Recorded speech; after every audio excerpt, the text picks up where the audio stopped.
জামাতে ইসলামের রাজনৈতিক নিবন্ধন বাতিলের বিষয়টি খতিয়ে দেখে দ্রুত আইনি ব্যবস্থা গ্রহণ করা। এভাবে সংবাদ সম্মেলনে এসে বাংলাদেশ জামাতে ইসলামের রাজনৈতিক নিবন্ধন বাতিলে বিষয় খতিয়ে দেখে দ্রুত আইনি ব্যবস্থার দাবি জানান সচেতন নাগরিক সমাজের সদস্য সচিব ও নারী উদ্যোক্তা রুবায়েত ফাতেমা তনি। গত ২০ ফেব্রুয়ারি সিসিএস এর আয়োজিত এক সংবাদ সম্মেলনে এই দাবি করেন তিনি। তবে মাত্র দুদিনের ব্যবধানে ভিন্ন সুরে কথা বলছেন এই নারী উদ্যোক্তা। এক বিবৃতিতে তিনি জানান, জামায়াত ইসলামীর নিবন্ধন বাতিল চেয়ে প্রধানমন্ত্রীর কাছে পাঠানো স্মারকলিপিটি তার নিজস্ব বক্তব্য নয়।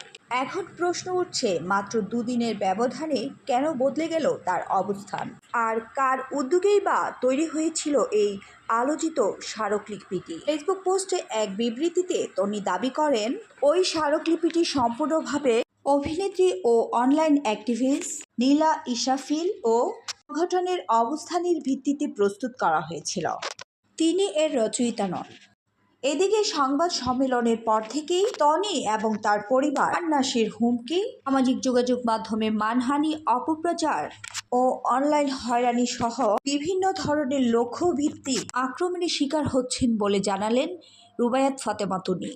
শুধু তাই নয়, তাকে ও তার ব্যবসা প্রতিষ্ঠানকেও ক্ষতি সাধনের হুমকি দেওয়া হয়েছে। এই কার্যক্রমের কারণে তার ব্যক্তিগত মর্যাদা ও পেশাগত সুনাম ক্ষুণ্ণ হয়েছে এবং তার পরিবারকে নিরাপত্তাহীনতায় ফেলেছে বলে উল্লেখ করা হয়। এদিকে তনির বিবৃতিতে দাবির বিষয়টি দায় স্বীকার করেন সচেতন নারী সমাজের আহ্বায়ক নীলা ইসরাফিল।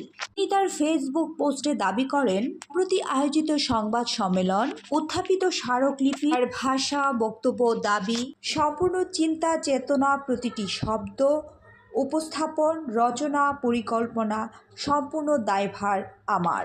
সংবাদ সম্মেলনে উপস্থিত রুবায়েত ফাতেমা তনি বা অন্য কেউ এই চিঠির প্রণেতা নয় এবং এই বিষয়বস্তুর জন্য কোনোভাবেই দায়ী নন। তারা শুধু লিখিত বক্তব্য পাঠ করেছেন এবং উপস্থিত ছিলেন। অন্যদিকে তনি বিবৃতিতে হুঁশিয়ারি দিয়ে আরও বলেন, হুমকিদাতাদের বিরুদ্ধে তিনি থানায় জিডি ও ফৌজদারি মামলা দায়ের করবেন।